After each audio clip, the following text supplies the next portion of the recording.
everybody, it's The Breakdown, and I'm not Carl. How about that? Oh no, I lost a headphone. I'm Jess Ryan. I'm hosting The Breakdown this week for Carl Thomas Kyle Glenn, who's in Alabama visiting his family. And I'm super excited to talk about some tech today. Sort of an interesting bedfellow for artists, technology, but I've got well, I'm the third. I have two amazing guys on with me today. Friends, colleagues, collaborators, opera superstars, recording artists, and fellow tech nerds. And I kind of don't want to waste too much time not talking to them, so I'm bringing them right on, and I'm going to introduce them. Here they come. Hey, guys. Good morning. Hello. Hello. Everyone, this is John Brancey in your corner. And on the bottom, Ben Gulley. What's up, guys? Hey. Oh, you know, just calling in from around the planet, using that tech that's going to kill us, the AI.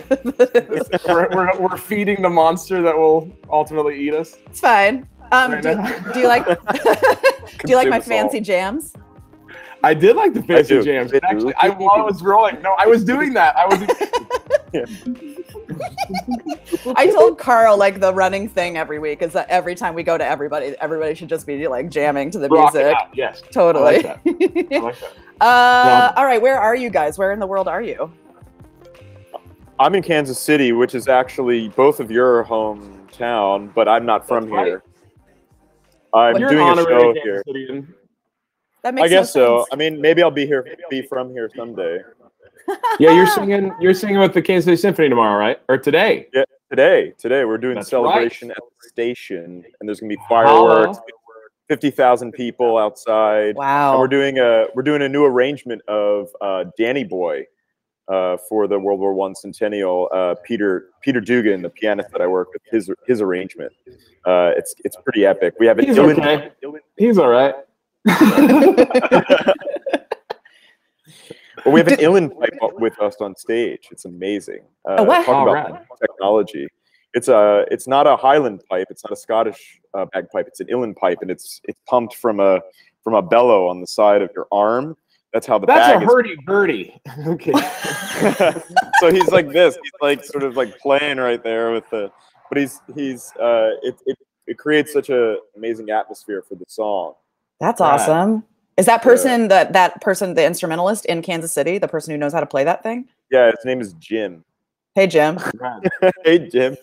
Jim, slay him, make him feel all the feels with your hurdy-gurdy. Right. Play it free, Jim. Like you're playing to the mountains, playing to the highlands. You know. Of Kansas City. That's what I was just gonna say. All the way to the Ozarks. I'll sing to the Western Port. Okay, so John's in Kansas City and not from there. Ben's from Kansas City, and where are you at today? I'm in Orlando. Ooh. I was singing for Montverde Academy's graduation and commencement yesterday. How'd that go? Fantastic, especially as one of those crazy icons become colleagues. Because like one of my biggest tenor idols ever was David Phelps growing up, and we sang the gig together yesterday, and it was awesome. So, that's awesome. Yeah. And then off to Colorado this week. We're all trading places, and then you go to Kansas City when I'm in Colorado. Yeah. Next week. Yeah. Yeah. Yep. And John, you go where from after this? Oh God, I go to Montreal. Okay, get it. Yeah, I got a competition in Montreal. But anyway, yeah. Get it. That's awesome. I feel like there should be a support group for. Sometimes I feel very alone because I travel a lot. And Ben and I always talk about it because we're always like on the move, and it's so nice to be around other folks who are tech. I mean, tech. Yeah. That's the great thing about tech is that it allows us to actually see each other, and like that is probably the most amazing thing that it has given us as a community all the world over. I mean, those of us who travel. And it actually feels like one giant conversation because I'm pretty sure the last 4 times I FaceTimed with John, he has been wearing that hat and shirt. So this is a brand new hat. Yeah, it's a brand new hat. I'm teasing you, dude. I'm teasing you. He is quite this shirt I wear every day. I wear this shirt every day. I don't take it off. I'm pretty sure when I last saw you in Sarasota, when you came this visit, I'm pretty sure you were wearing that shirt when you left too. It's a good shirt. Great shirt. But no, that's what I'm saying. It's a great shirt. Long conversation. It's a really rare shirt. I found out. I did I did an eBay search for this guy's shirt. Talking tech, just talking tech. And this is a really rare one, especially because it has these little dots that make it's really hard to see on the little dots. So you can breathe. No. It's not a breathable. They're not breathable dots. They're polka dots. Oh. And pointillism or something. It's pointillism on. See, I thought it was to make you more aerodynamic when you fight. I was gonna take my shirt off to like get the name of the but I don't know. Anyway. We always joke with all the stuff that we do with Broadway Unlocked, all the interactive stuff, that the other great gift of the internet and being able to do things like this is that you never have to wear pants when you work. Like, because no one ever knows. Right, I know. We can play a game. Who's wearing pants out of the three of us right now? Not this girl. Whoa! I'm kidding. I'm in public. There we go. Sweatpants. Pant proof. All right. Well, let's talk about some tech, guys, because I know we're all super interested in it. This is how I wanted to start this. I think it's really interesting. Black Mirror, which of course is the tech-driven Twilight Zone show on Netflix. I feel like it's a Rorschach test each season, because finding out which episode people thought was the scariest varies so wildly. It's almost like, when you see like a show, like a theater show, and you're like, that was amazing. And then you run into someone who's like, that was crap. And you're like, what, did we see the same show? Yeah, it's like the John Denver cover band versus Pavarotti. I'm like, you really bought tickets to the, no offense, John Denver cover band. He does a great job. Right. So this last season. It's so subjective. Yeah. So this last season of Black Mirror, I finished it and I was like, that fucking metalhead episode with the dogs. I haven't seen it yet. Sorry, now you know. Scariest. You need a spoiler alert to flash across the screen right now. So true. It was like by far, I was like, that is fucked up. That is terrifying. It could happen, and there's no hope for the world. And it has to do with robot dogs. They're like super adept drone dogs that have multiple ways of annihilating its like target. Yeah. I'm right here. But you just hug them. That's true. But they can change and use their bodies differently. Yeah. And adapt to their environment and like see different things that we can't see. They see like we're already there. Blood. We're already there. Yeah. I mean, that's the crazy part, because we're starting to marry fiction with nonfiction. And it's this, what is happening now? What has happened? And what is the trend of the industry? Because it's exponential. Yeah.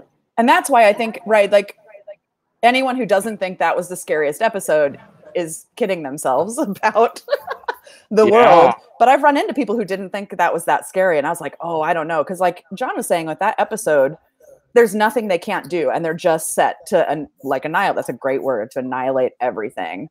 Well, I think the key word right now, like the hot topic is the big exponential shift we've had the last 18 months. I mean, technically like 3 years ago, but the deep learning is changing everything. Right. Because if it means, I was just reading my best buddy, Scott, one of our dear best friends, actually, Scott Connor, we were talking, one of IBM's deep learning machines about 6 months ago, they had to turn it off. Did you hear about this? Uh-huh. It started operating outside of its parameters. And then it started composing its own software code that was indistinguishable and indecipherable to us. So we literally had to go pull the plug on it, because we don't know where you're going. We don't know what it's doing, because it was essentially going to rewrite itself. And those are the Elon Musk fearful tactics that I think, those are the ones that make us go, okay, we do have to have safeguard, because all it takes is one Terminator moment, the James Cameron. Like, well, are you guys keeping up with Westworld as well? Yeah. Yes, so good. So what's last night yet? I think what's so interesting about all of this stuff is that as we become more conscious of it, and sci-fi is no longer really kind of projecting what the future is going to look like, but rather trying to understand and help people understand what we're heading into. So it's clearly now way more detailed with regards to how AI is going to be functioning.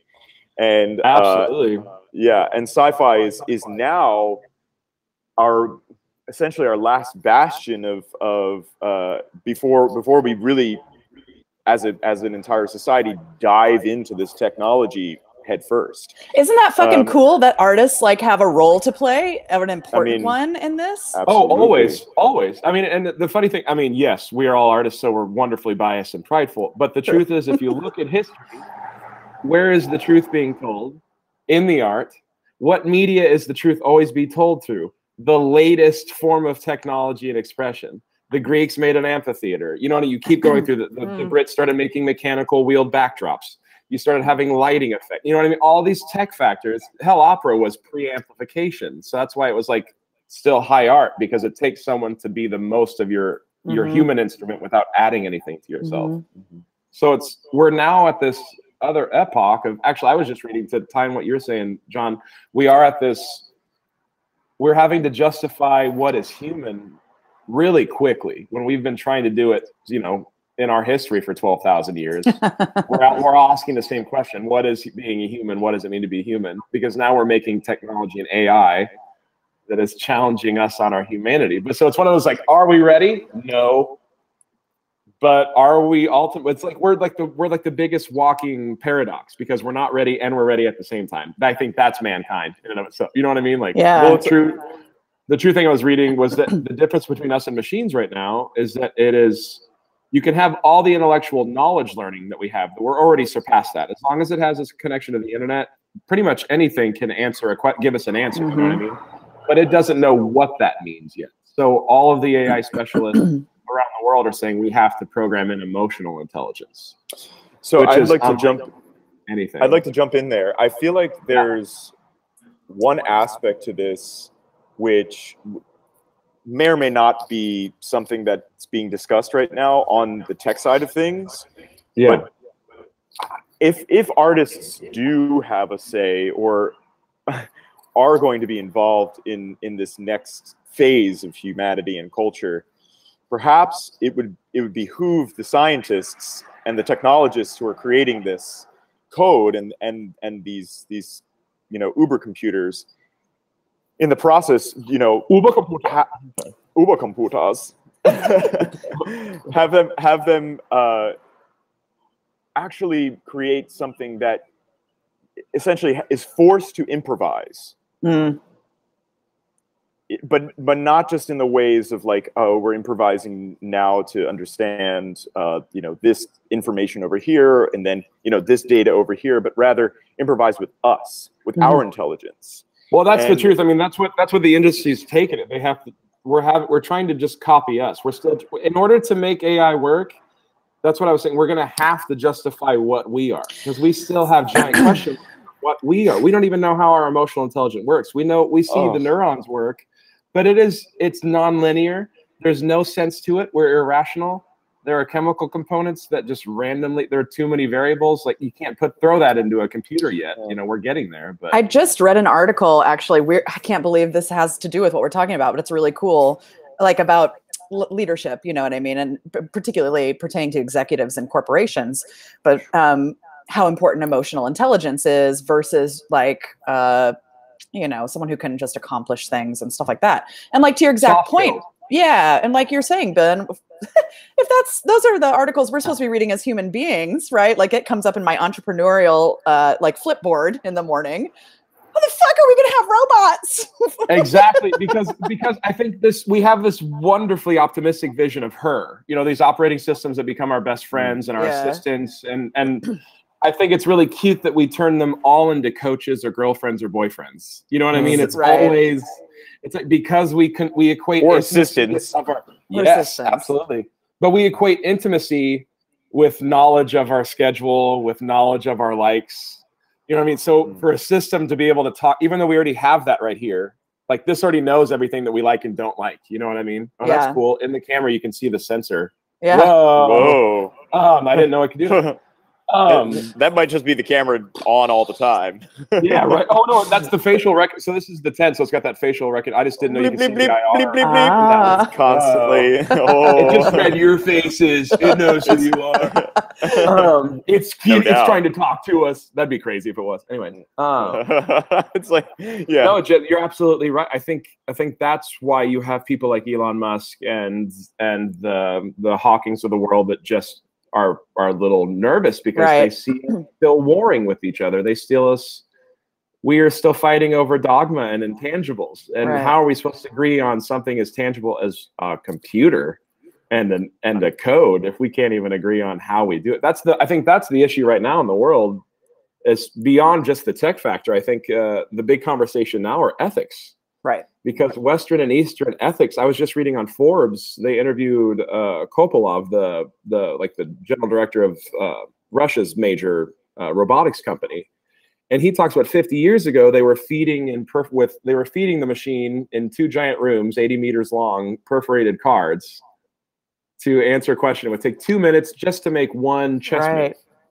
You know what I mean? So for 50 years ago to now, to where humans were beat at Go, the most complex game that's actually an emotional game. That's the wild part.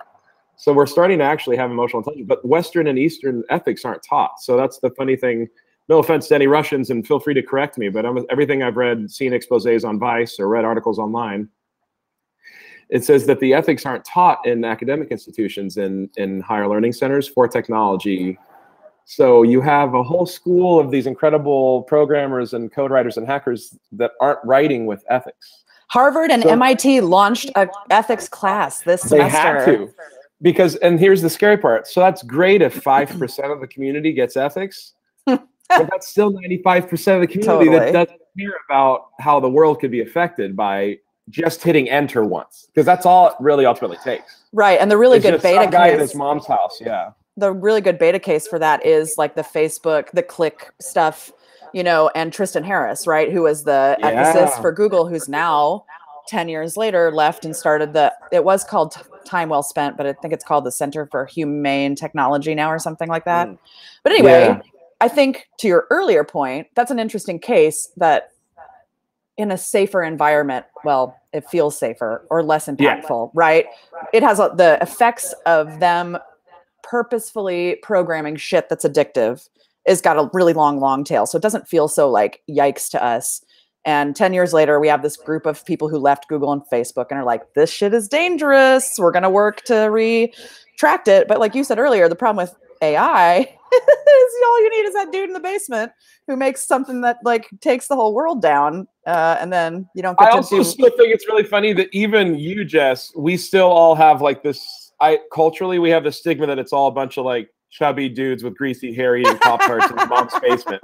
Totally. When the truth is, like, you go out to Silicon Valley, like it's like the 3 of us actually look more like most of the coders that I've met. You know what I mean? For sure. There are the stereotypes. Like Silicon Valley is a trope for a reason. I love that show. Thank you, HBO. But I'd like to go in 2 directions with this now and talk about, and then probably we should bring it back then to art. But you know, the conversation right now is, I mean, it is important to note that Google did announce, I mean, the CEO of Google did announce Duplex, and it did announce that they have a quantum computer. So this is not fantasy. That's really important. Right. Is that there are some people that still don't know that this is actually happening. Well, that's the truth is people didn't even realize that we actually, I'm looking up right now, the Canadian quantum computer. It's very nationalistic. Trying to think of the D-Wave. If you guys heard of D-Wave, that is the world's most advanced quantum computer right now, and it basically broke every record because now it's claiming to have 28 qubit, which they said right now in like 2018 we wouldn't have that much qubit. We wouldn't be able to process that much. And D-Wave came out and kind of snickered last year and said we cracked 30, which was supposed to be impossible because quantum computing is at it's very nascent, you know, still. So where this is actually headed, people don't even have, like right now, I think even most artists and non-tech people, unless you've really gotten into what these future, operating systems and systems just even look like and what they're composed of, it blows your mind to think that quantum computing is instantaneous and up to 30 different data sets stacked on top of each other, processed in real time. I know that sounds like crazy gibberish, but quantum computing is that we'll have access to all the same information anywhere, anytime, through any quarry and across. If we can get lossless even data transfer, then we have access to information like the future that we're talking about. That you have systems learning constantly. You have them connected to each other. Have you guys been to New York lately and seen the 5G towers all over the city? No, I've heard about it though. I haven't noticed them. They're giant Wi-Fi readers that have screens on them that just basically give you like random fun facts. Yeah. But actually, I mean, and free Wi-Fi. But I mean, it's obvious that they're building a you're feeding a free. Sorry. It's being fed. Yeah. I imagine that it's probably the beginnings of the 5G network in New York City that is, you know, ultimately going to be happening the world over. I mean, and 5G and 5D kind of go hand in hand when you think about things from also a dimensional perspective and spiritually, because there are deep spiritual implications with regards to all of this stuff. And essentially, this is the turning over of an age. It is the Renaissance of humanity, but the global Renaissance. It's not just happening in one isolated area, and it is affecting all cultures simultaneously in a very similar way. So 5G, 5D is a conversation I think that kind of is happening at the same time, because these quantum computers are going to be speaking to this. To these towers, which are going to be communicating to new technology, which is going to be housed in the tiniest microchip in the blah, blah, blah, blah, blah, and flowing. Oh, boy, we're going down the hole. The crazy part is, even with all of that, I mean, here's so the wild part is, we've talked a lot about this. Some of the sci-fi trends right now are, so we're at somewhat of a nexus, because we can't have power. We can't just keep building data center after data center after data center, because that kind of energy consumption is absolutely awful for the system. It won't be able to keep up with itself. So we actually need to go towards wetware, and there's some of these new chips that are also putting in, you know, it is the processor, it is the circuit board, it is, before we have wetware, which is the really sexy future I think we're going to. I am keeping my mouth shut about every nasty joke I want to make. I know, right? Yeah, that wetware is going to bring it. That's like, have you guys ever seen Existenz? The movie Existenz? No. What's that? Neither of you. It's naughty. It's starring Jude Law. Jude Law. It's like one of his first movies that he ever did. I'm interested. Let me find. Wait, he is pretty dreamy. He is so dreamy. He likes his maids, though, I hear. Yeah, not into that. So this is video game designer Allegra Geller, Jennifer Jason Lee, has created a virtual reality game called Existenz. After a crazed fan attempts to kill her, Allegra goes on the run with Ted, Jude Law, a young businessman who falls into the role of bodyguard. In an attempt to save her game, Allegra implants into Ted's body the video game pod that carries a damaged copy of Existenz. Allegra and Ted engage in a series of experiences that blur the lines between fantasy and reality. It's a David Cronenberg movie. When is that from? Whoa! It's crazy. It's a David Cronenberg movie from 1999. Oh, it was eclipsed by The Matrix, but the two of them actually came out in 1999, and they talked about these virtual realities, you know, about the same thing, essentially being able to plug in Existenz. The gaming console was actually, it looked like it had like hair, and it had skin. And it had an umbilical cord that you would plug in the back of your spine. Whoa, like, that's so weird. And so the virtual world was a real world because it was inside of this like brain thing that was grown, not a tech thing that was built. Right. And the same kind of concept happened with Matrix, because it was, you know, in the back of the head, and you were in these, you know, they recreated the computer chairs where they like would upload all of the information. But, you know, sure, we're interpreting that stuff now. It's going to be way cleaner with this wet tech that you're talking about, dude. I mean, like, whatever. Oh man, I don't know. Well, the wild part even to think about is that this is the only thing that I can wrap my head around. When I sit back and Ben Gulley goes, "How are we going to make this work?" I think ultimately we have to do this in tandem. I think it will be kind of this Asimov. Even I was just reading today, there's new people are going to start traveling with their own security drone. So like that's a crazy thing for like women that feel scared on a subway. Imagine having your own security drone that will call the police, take a video of it, capture that, not be able to be stolen by the perpetrator or someone trying to. There's this whole future that we're stepping into. If anything, it's making us more transparent, more honest. And I think the computer is actually going to help us finally define what we are. This is what we've been talking about. Technology is nothing but to make another process that was before its inception, that was more difficult, easier. We have to remember that by the definition. You know what I mean? So this technology is supposed to help us always. That's the definition. Once it's no longer helping us, it's not tech. It's something else. And that's something. My tech is about to die, so I have to, it's about to see it. Like a baby. I have to plug it in. I'm wondering, because talking about the Matrix and what the fuck was that movie called? Existence. You have to see it. I'm going to. Fantastic. I'm totally watching it tonight, by the way. But I'm wondering. By the way, just a really quick one as well. Have you guys watched James Cameron's The Story of Science Fiction yet on AMC? Unreal. So good. So good. So good. Really, really powerful James stuff. Cameron, as much as I want to hate that dude, he's like Bill Bradshaw. It's like, I hate you, but I respect you. It's like, man, you're so annoying. Quit adding, okay, lowest man on the planet, highest selling movies of all time, creates, it's like, okay. But even then, I look at James Cameron and I'm like, where, even Elon Musk, some of these men, I'm like, where are the Nikola Teslas today? And why are they not jumping to the front? Like, we have James Cameron, who's great, but he's more of a persona. You know what I mean? He's capitalizing on these incredible activities instead of really creating them. He's not the one driving the inception of it. He's just going, what's out there and how can I use it? Not to just talk about James Cameron for a second, but I feel like we need some of these more Carl Sagan like figures, Neil deGrasse Tysons, that are inventors and physicists, not just astrophysicists to get us inspired about space, but to get us inspired about what we are. How many humans do we talk to that go through a public education, which is supposed to have taught us everything by 18, that we need to be a good human, right? How many of us can even tell us what a photon is? It's a nuclear, you know I mean? It's like a piece of some stuff. It's a piece of light. I would take that. No, but yeah, it's totally.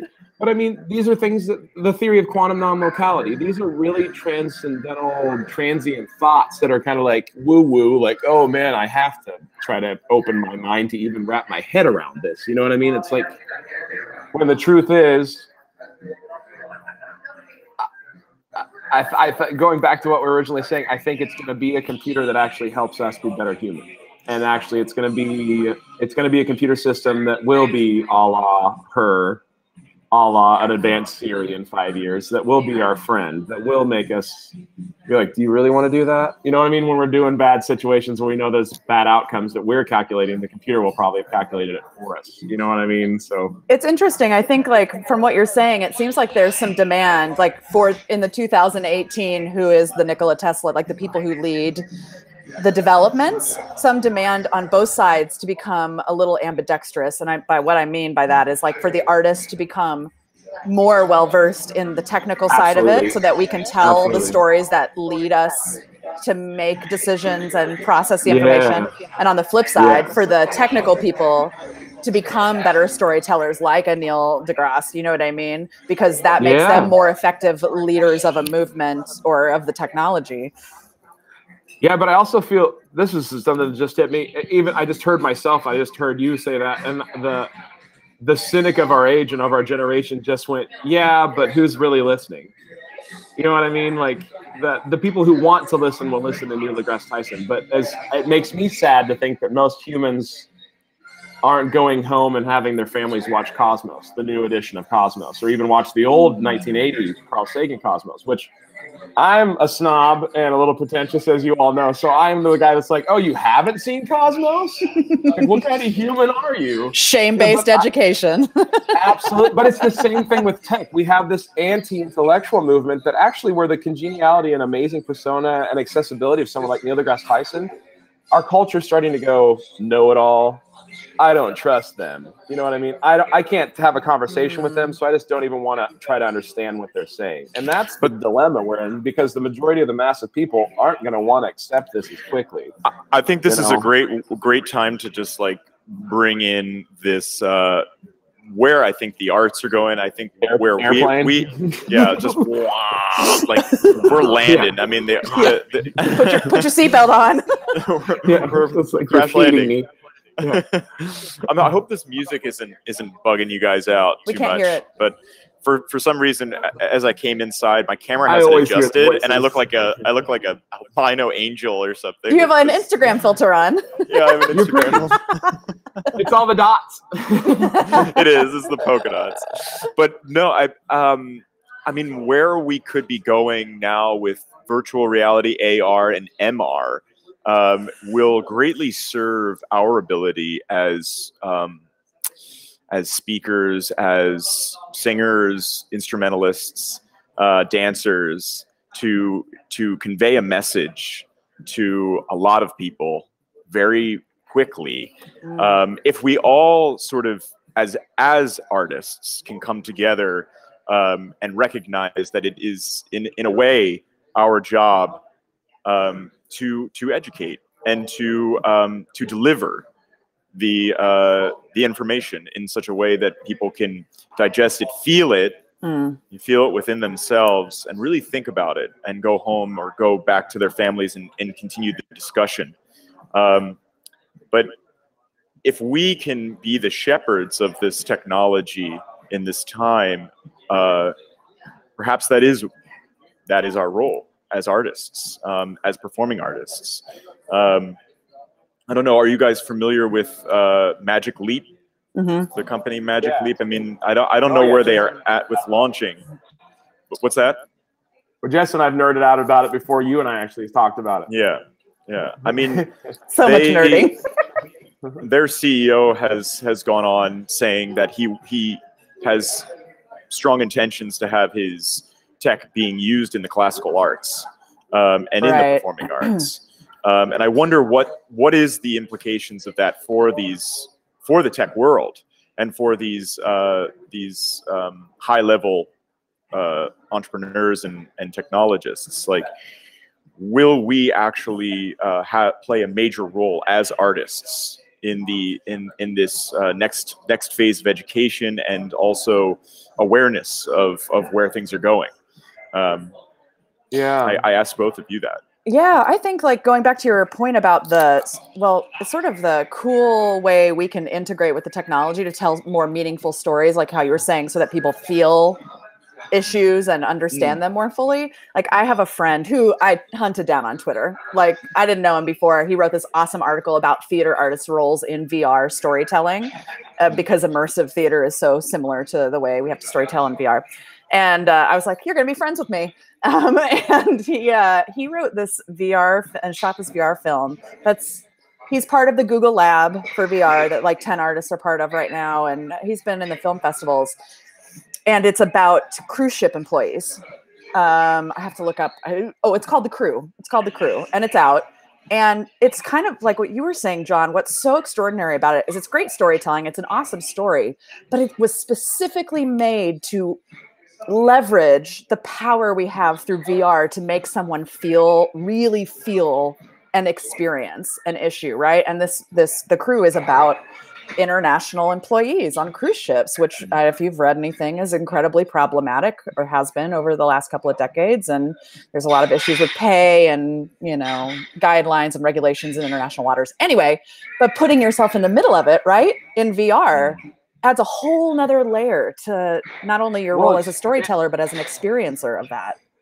Well, it's totally spooky because it's another paradigm shift. Like, it's what happened in the 80s on Broadway when they went, we can have 2 synthesizers be the whole orchestra. Right. And the Broadway unions went, no, you can't fire all of us pit players. And it sounded terrible at the time. Now we're actually at a phase of where things like Sinful Audio in a blind test with things like Rolly, you don't know what's real and what's not. And one-man bands can literally sound as good as a 17-piece Broadway pit. And it's, I hate to say that as a classical artist, even I'm like, did I really just say that? I've had to allow myself to let my jaw drop because right now, and honestly, speaking to what you two were saying, John, I think you're right. We are at this shift right now. And it's funny, we have to all tie it in because I think that's what anything does. We have to see how it's all connected because there is such a wild woven web to all of this. But it goes back to like Pythagoras versus Aristophanes. You know what I mean? It is both. It is both a perfect ratio, but it's also a symphony of spheres that we have no idea. Like, yeah, we've seen the nucleus of an atom, but 99.9 to the 13% is space until the next electron valence. You know what I mean? So it's like, I love you so much. Shush. But no, it's true. Like literally, I'm so just like, what is all this extra stuff? oh yeah. I literally, wait, hang on. I literally thought to myself, right when I was like, I'm going to take this episode on a date with me tonight. Like, I'm just going to go on a date with this episode. I'm so happy. I'm already on a date. I'm just like, yeah, right. I think it's that that's what I say. It's going to take it to justice because we're the ones giving meaning. And it's the same thing. Like I think it's called the Chinese study or the Chinese test. You can have a computer. So we said recall with augmented reality, with mixed reality. We'll have the Kingsman golden circle. Like your glasses, Jess, would have recall. Like anybody asks you any question. Again, Black Mirror. I know the answer to that. You'll know the answer. But the truth is, just because you know the answer, it doesn't mean anything to you. So where's the expression in that? Just because we have recall, a computer can give us all the answers already. It doesn't mean anything, and it has no opinion about it. So that scares me because it takes our opinion away too. When we just have recall, when I can tell you every capital of every country. We don't need help with that currently either, by the way. But going back to this whole thing about, I guess, I mean, just to make it specific about getting politicians to jump on the bandwagon of, well, read. We'll jump on the bandwagon of you know, educating people and opening up to the changes that are coming. Automation mainly, right? You know, automation being the biggest because jobs are going to be, or already we're seeing, going to be labor jobs specifically. Labor jobs, right? Specifically, yeah. Universal income. Universal income is gonna be a political issue because of the development of tech. Well, then you also have the depletion of a working class and the disintegration of the middle class when automation hits in the next 20 years. So that's no. But here's the deal. But at the same time, even someone as progressive, that's a lot of more people going to the theater though. Yeah. We got to get those ticket prices down. In. That's the truth. Is that so? It's scary. I know it was horrible to be a Surrey salesman when Ford rolled out his Model A. That was heartbreak. You know what I mean? Like I just opened up my brand new Surrey shop in Chicago. What's this Ford dealership? Oh shit. Poor Walter. Yeah. So it's the same. It's the same thing. We have all of these industries that are trying to fight for what's the word to be part of the time, when the truth is we don't need half of it. And the honest to God, as beautiful and as poetic as we want to say being agrarian and of the earth is, do we really want to spend our human capital and the human brain picking up peppers all day? I don't know. Human could be, but that human flipping burgers. That human could also. I always think, like, put myself in perspective as an opera singer. When my ego gets out of check, I'm like, no. The best opera singer could be in China right now and have been mandated that they become an agrarian rice field worker. Yeah. And they'll never have been afforded the opportunity to become an opera singer. So I think about all the pepper pickers. I think of all of the people that are working in repetitive jobs that actually do give them occupational therapy needs, you know, degenerative disorders, all these things. Why, mankind, if we don't need that anymore, find another job. And the truth is our generation's already doing that. With technology, we're getting better. All of us are having 20 jobs, even though we don't call it that. We all have like 20 jobs in our one job now, compared to what. And we're all extreme. We all have to be extremely adept at marketing and website building and film. Right. And it's so funny to see how much of the community sucks at it still. You know what I mean? Like, I thought we've come up, but so much of the community is still so terrible at it. Even though we have all of these services that try to make it easy. We have the Squarespace, we have the Wixes, but everybody's website stinks for the most part. You know what I mean? Like, yeah, exactly. I was like, a couple years ago, I was like swiping through dating apps, you know, and someone was like, I'm a polymath. And it was the first time I'd heard that word. And I was like, what is a polymath? And I was Googling it, and I was like, oh my God, there's a name for people like me, and people like me. Yeah, Like who's a polymath? a person who is it's the wrong definition, but incredibly adept and very good at many things. And connect them all together. Polymath. I know, right here, everybody. But really, like, That'd be a good band name. Polymath. yeah. Sweet, the nerdiest band ever. Anyway, I don't know. It's a big change from 10 years ago, right? Like when I started in this business, in the theater, before I was bi-coastal, everybody was like, no, you can't be a producer and write and act and direct. You can't. You can't. You literally That sounds can't. amazing. You're bi-coastal and a polymath? I'm so confused. Whatever it is, it's sexy. Yeah, right. Indeed. By the way, hang on. I have a comment from the Facebooks that I just would like to bring up. Jermaine Blackwell says, I know we're talking about arts, but this technology is all fun and games until Siri goes rogue and starts killing and blackmailing people like she did in Shia LaBeouf's 2008 film Eagle Eye. Yeah. Are you not afraid of Siri Shia getting LaBeouf. too smart and killing us all? Shia LaBeouf.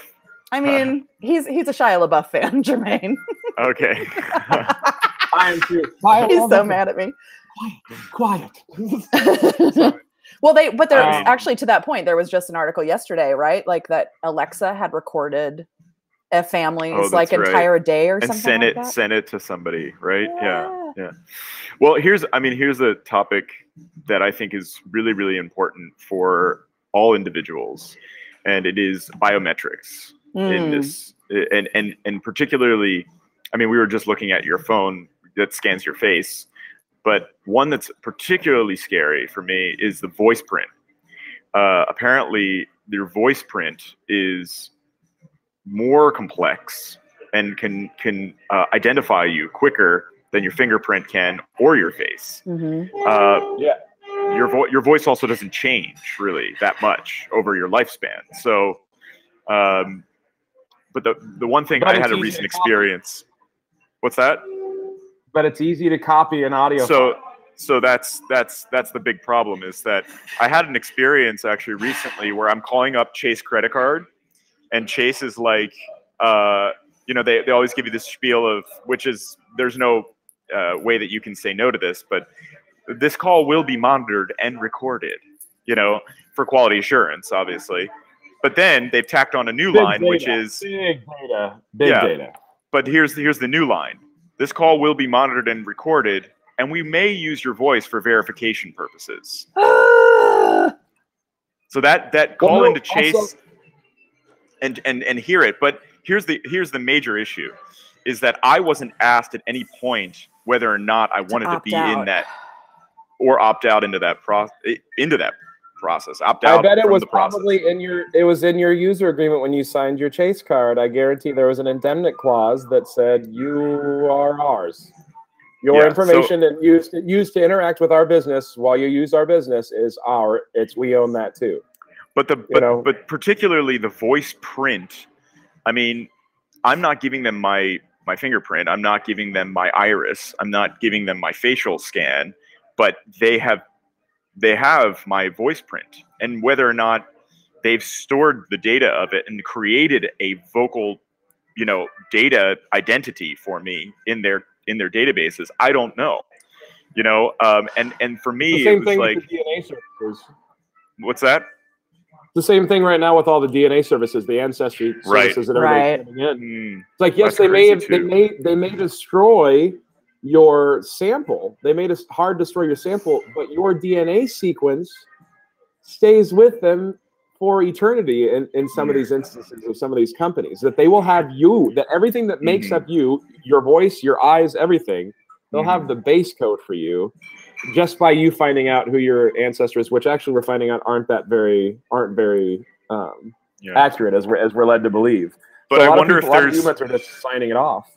I wonder if we're going to start seeing a huge push towards an opt-out movement. Right. You know, are we going to be opting out? Is our generation going to be the first that is going to opt out of these things in a very big way? Because I'd urge you. I think we've talked about this together, all independently to both of you. One of the best books that people can read. Well, it's subjective. One of the top books to read on it, I think, is Ray Kurzweil. He's a futurist, as we all know. He wrote a book, The Age of Spiritual Machines, that he made a bunch of predictions in. And inside that book, he did revisions all through the 90s and one, I think, like 5 years ago, where he went through, I think, like the year 4000. And he talks about how, and remember, he's only an engineer that looks at the law of exponential growth, and he plots out where we're supposed to be by where we are now. So remember, he's not that woo-woo. People love to attack Ray Kurzweil and tell him he's some crazy Nostradamus. The truth is, the man is only looking at a chart to see where our breakthroughs are and where. Yes, it's brilliant. That's why he's like his 400 guesses. I think like he had a 90-something% success rate by the year 2000 in being correct. Bill Gates called him the modern day Nostradamus. There's a reason he was the director of DARPA. He's the director. He created voice-to-text recognition software. Kurzweil keyboards. The first seeing machine. He became friends with Stevie Wonder, that was a little cell phone guy that could take a photo and then read back whatever stuff it says. That's Ray Kurzweil. He talks about how there will be a break off for mankind, the opt out, as you called it. I like that name better because he refers to them as the naturalists, which I think funny because naturalist was originally a term for scientists back in the day, which I think is just funny to think that the naturalists will be the people who reject technology and want to live of the earth and evolve under nature's natural That's process. A movie idea right there, the naturalist, all of that. Let's take a check on that one. Yeah. Which I think that'll be there, which I think is necessary. Like, I think we've learned, this sounds so funny, this is such a tangent, but we're actually learning from all these little breakouts. We learn from everything. So if society wants to have a sect of people that don't want to join up and want to opt out, great, because we all fulfill a greater purpose. Like, I was just reading, this is totally a random tangent, but with gut health right now, which deep learning and technology is actually helping us finally understand real health and how much. There's a whole other way that this is going to be. I'm going to tie in something else. You keep talking about gut health. With that gut health, we've actually learned that the Amish communities, Mennonite communities, those that spend a majority of their day outside, have much better allergy inhibitors in their body, have much better gut health because they're eating relatively simple diets. And so we're actually learning that the Amish and some of these other diets around the world and lifestyles are saving us because modern society has stacked us up and kind of polluted our system so much that we don't know what the baseline is for a healthy human that isn't messed up on Pop-Tarts and Diet Coke. You know what I mean? So the Amish and some of the communities that are eating their food that they grow without pesticides and things, we actually have a baseline. So I was thinking it's the same thing for the naturalist movement that are going to be anti-tech. I think they're necessary because we almost need to have that variable so that we can see what we're messing up. You know what I mean? Because we're already androids. We're already data. We don't talk about it. Right? It's so creepy. Blinking at us. What is it? What is it reading? We don't talk about this. We think like people are like, oh, are you going to opt in when you can have a neural implant in your brain that will let you be the Matrix, let you like download and upload new information? You know what I mean? We'll have a cloud system. This is the true future. In the next decade to 15 years, you'll have a neural uplink. You won't need to wear a pocket, petabyte. You'll be wirelessly communicating to the internet and uplinked, basically, load jack to the internet. And anything you ask, you'll have a connection and it'll feed your brain. So you'll have contact lenses in. Absolutely. That will be reading to the tech. Right. I just think that to pull it back to something you said earlier, Ben, it's really important to point out that you just told us why the pepper planters are important. Because they're not just planting peppers. Like you just said, this entire culture has become a necessary baseline to measure against. You know what I mean? They're much more important than just planting peppers. I know what you mean. I think they're they're still going to take an operator. That's the thing, is that we're wanting to automate everything and take the human operator out of the pepper pick, like the ones that don't use the tiller. You know what I mean? So it's, I don't know. Yeah, there's always a conversation about for sure.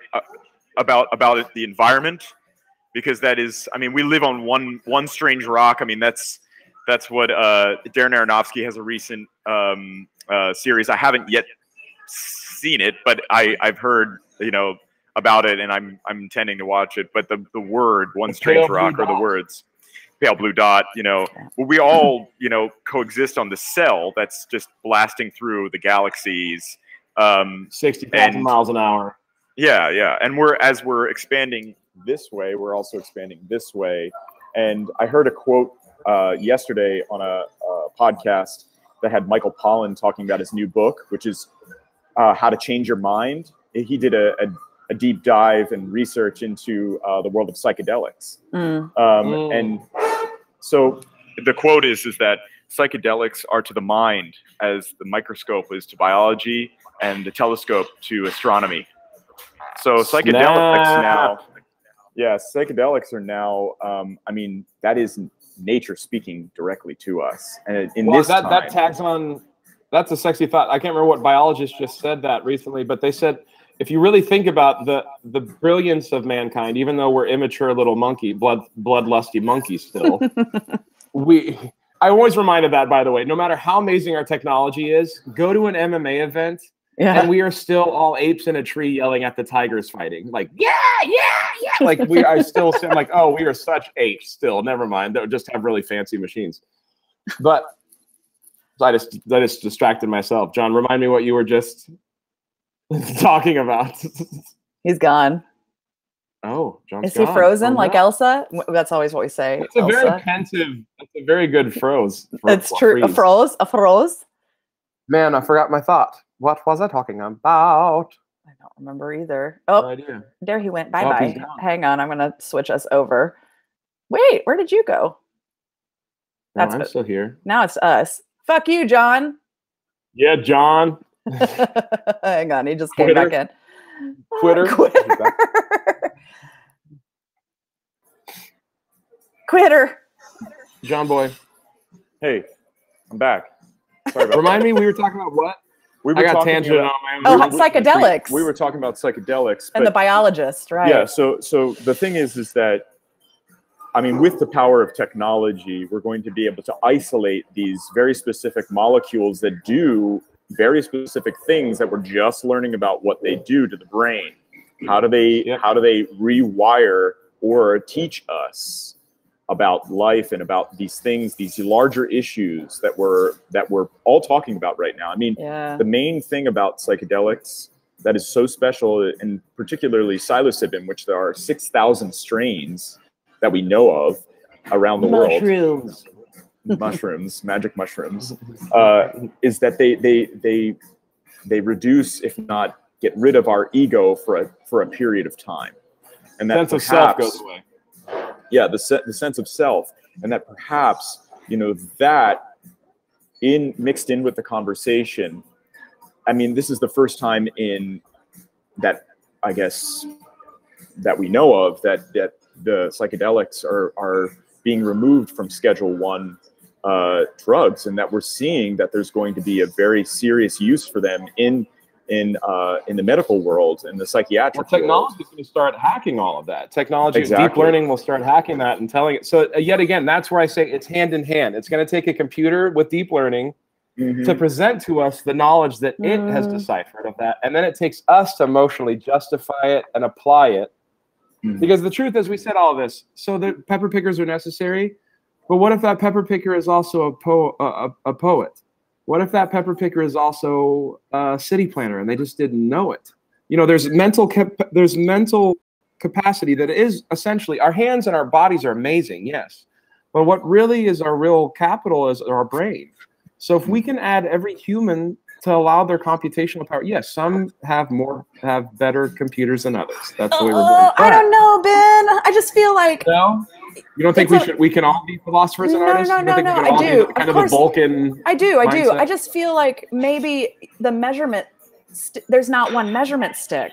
Do you know what I mean? Like, because I'm thinking, like when I backpacked in Hawaii and lived on a beach for 3 days, which sounds fucking stupid, but I'd never done anything like that. And it was really far away from anything. It was amazing. And just having, the only thing to do was to find fucking water, eat, you know what I mean? And dick around a little bit. And like, you got up really, I don't know. Trip on some mushrooms. Trip on some mushrooms.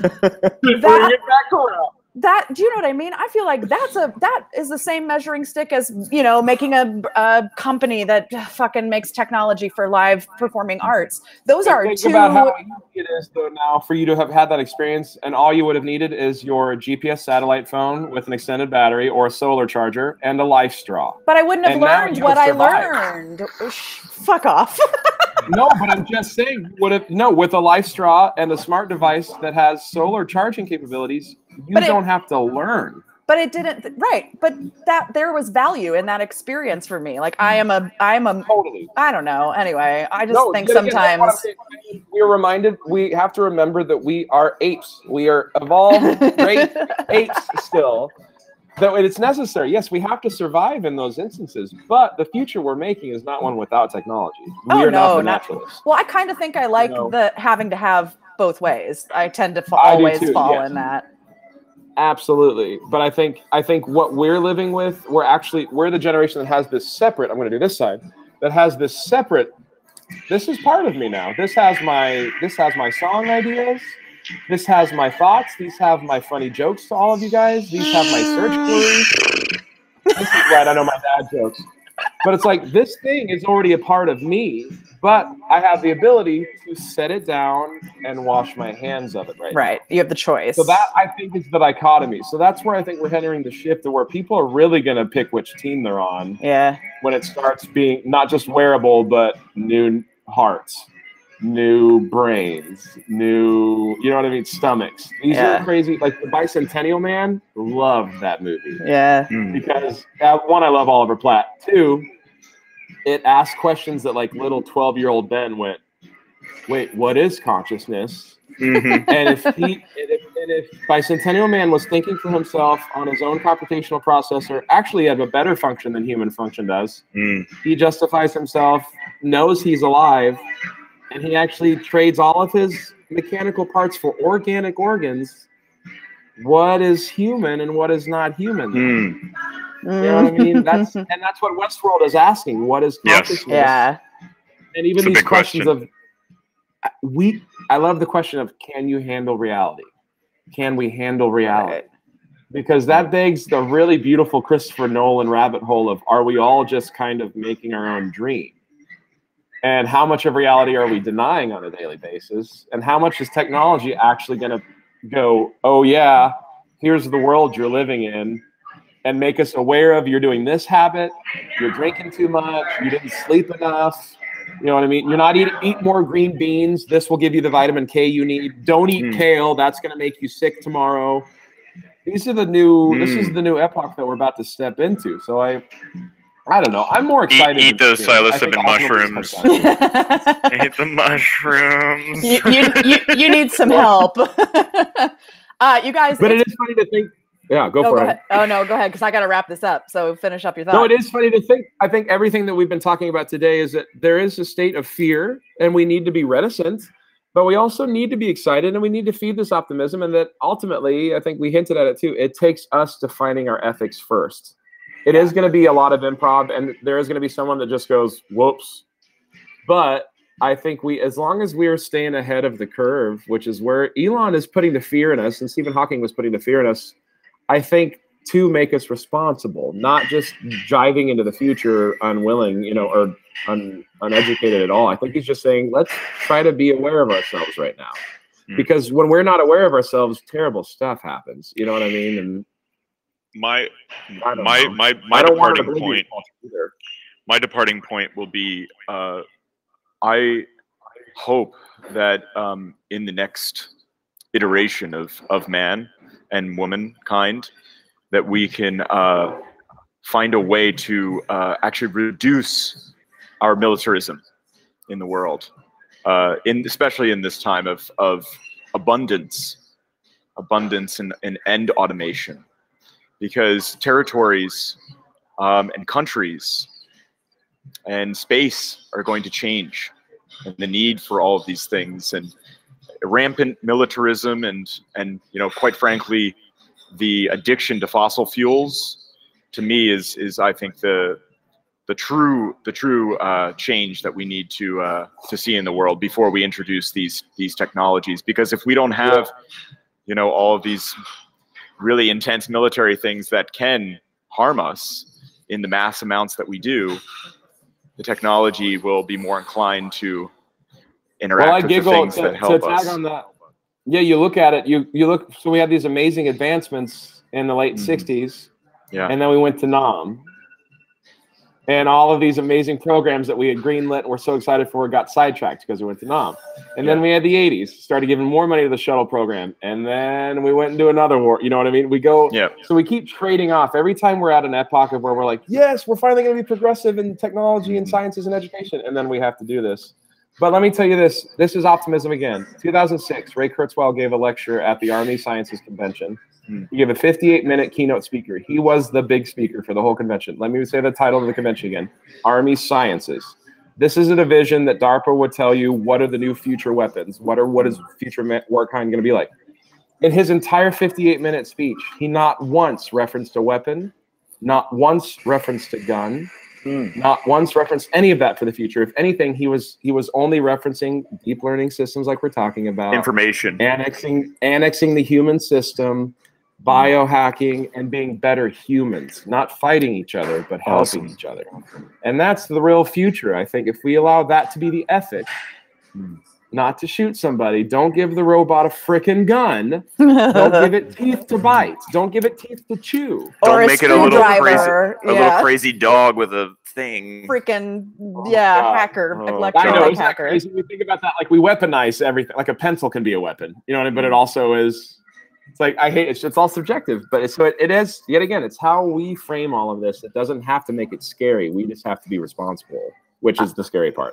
That is an amazing place to wrap this amazing conversation up. It was some of my favorite. We've done 17 episodes of this and talked about everything from gender stereotypes in art to racial bias in the policing community. I mean, we've had some really amazing conversations with amazing people, but I'm particularly partial to this one. This is a fucking insane conversation. Like, we go back and look at this.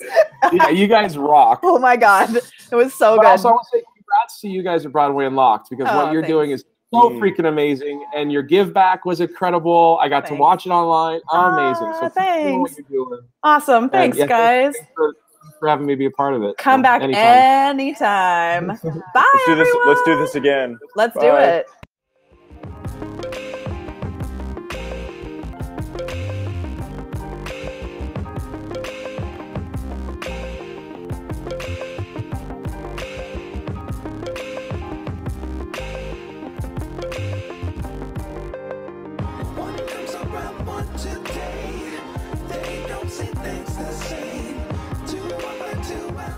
Guys, thank you so much for watching this week. We're gonna do this again next week, 10:30 a.m. Eastern time, as always. Make sure that you have liked our Facebook page, and if you wanted to, maybe share this video. Tell your friends about it.